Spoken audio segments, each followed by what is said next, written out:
जय श्री राम। शंखनाद में आपका स्वागत है। के चंद्रशेखर राव तेलंगाना की भारत राष्ट्र समिति के प्रमुख, जो कभी पीएम मोदी को सीधे चुनौती देते थे, जो बीजेपी की हर नीति पर सवाल खड़े करते थे, गठबंधन बनाने के लिए इधर उधर दूसरे विपक्षी नेताओं के पास मिलने पहुंचते थे और यहाँ तक कि पीएम मोदी जब तेलंगाना पहुंचे तो मुख्यमंत्री रहते हुए उनसे मिले भी नहीं।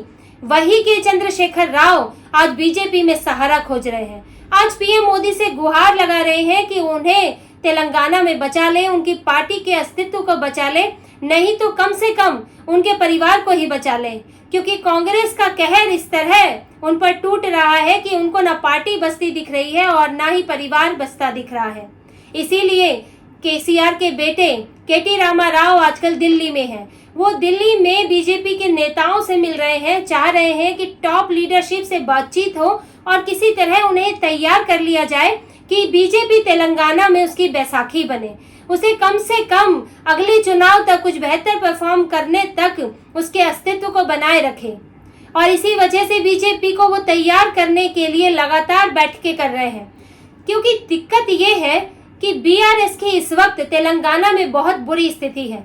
एक तो पार्टी का परफॉर्मेंस बहुत खराब रहा है, दूसरा उसके नेता उसे छोड़ कर जा रहे हैं। बीआरएस को देखे तो पिछले कई चुनाव में उसने कुछ भी अच्छा नहीं किया है। जैसे कि विधानसभा चुनाव में जहां कांग्रेस 64 सीटें जीती, वहां बीआरएस 39 पर आ गई।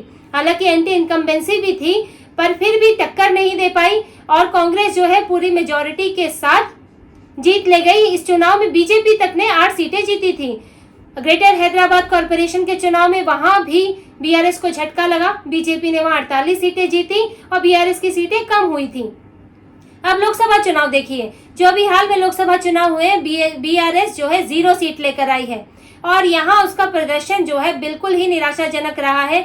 इस वजह से पार्टी के नेताओं का भरोसा खत्म हो रहा है। पार्टी के नेताओं को लग रहा है कि अब जो है बीआरएस का कोई भविष्य नहीं है। और वहीं जो है केसीआर भी बीमार चल रहे हैं, वो पब्लिकली नजर नहीं आए हैं।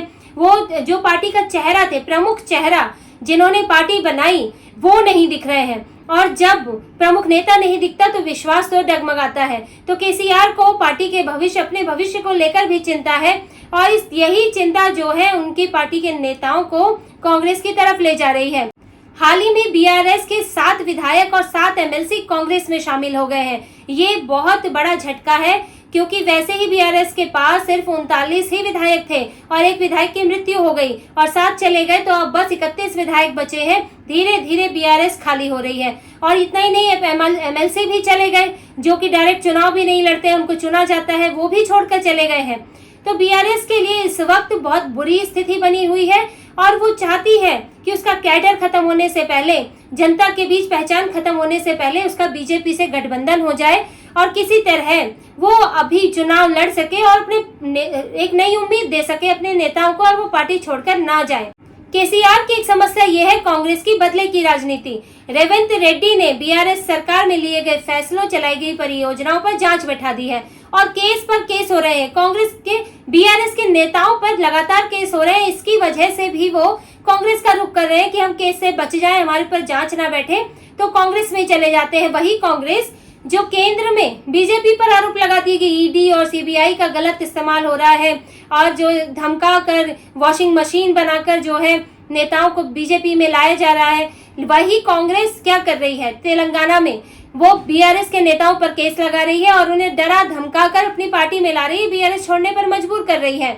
तो रेवंत रेड्डी तो केसीआर को बख्शने के मूड में है नहीं, कई केस चल रहे हैं और उस पर गिरफ्तारियां भी हो रही हैं। वहीं केसीआर जो है, उनकी बेटी के कविता भी इस वक्त जेल में है। वो शराब घोटाले के मामले में 5 महीनों से जेल में बंद है, उन पर भी तलवार लटक रही है। तो एक तरह से परिवार के लोग भी फंसे हुए हैं और पार्टी के लोग भी फंसे हुए हैं।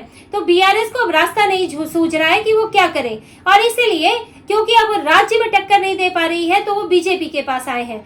लेकिन बीजेपी भी इतनी आसानी से मानने वाली नहीं है, क्योंकि बीजेपी के नेताओं का कहना है, उसके विधायकों का कहना है कि जब बीजेपी अकेले इतना अच्छा प्रदर्शन कर रही है तो उसे गठबंधन की क्यों जरूरत है।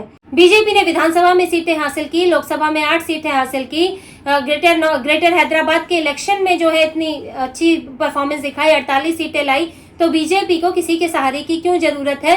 वो खुद लड़ेगी तो वो ज्यादा बेहतर परफॉर्म करेगी। अगर किसी के साथ गठबंधन कर लेगी तो उसकी सीटें सीमित हो जाएंगी।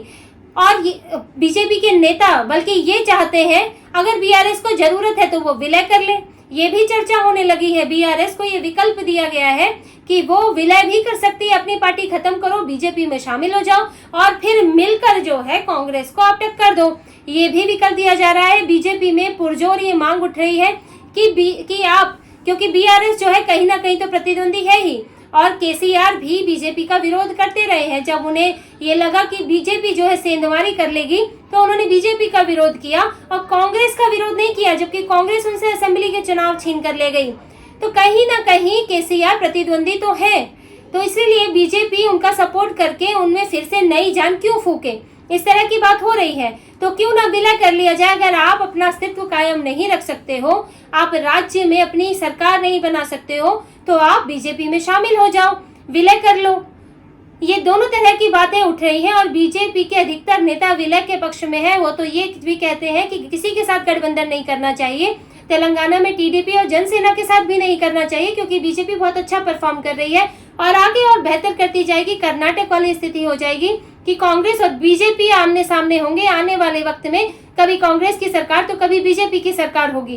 तो इस मौके को बीजेपी को नहीं गंवाना चाहिए और अगर केसीआर की जरूरत है तो वो विलय करेंगे, वो अपनी पार्टी को उसमें शामिल करें, उनके नेताओं को, उनके जो परिवार है उसको एक सम्मानजनक स्थिति मिलेगी। लेकिन अब ये बीजेपी में जो शीर्ष नेतृत्व है उसको फैसला लेना है और वो राज्य स्तर के नेताओं में जो भी दोनों जिस भी तरह की राय आ रही है उस पर चर्चा करेंगे और उसके बाद बीजेपी के तेलंगाना में भविष्य को लेकर ही कोई उसके बारे में ठीक से सोचकर ही कोई फैसला लेंगे। लेकिन ये बात तो तय है कि बीआरएस इस वक्त बहुत खराब स्थिति में है। अगर कोई सपोर्ट नहीं मिलता है तो मुश्किल हो सकती है। कांग्रेस और बीजेपी दोनों से एक साथ लड़ना केसीआर के लिए मुश्किल होने वाला है। तो इसी तरह की और खबरें और विश्लेषण आपके लिए लाते रहेंगे। हमसे जुड़े रहिए, सब्सक्राइब कीजिए, कमेंट कीजिए। बहुत बहुत धन्यवाद। जय श्री राम।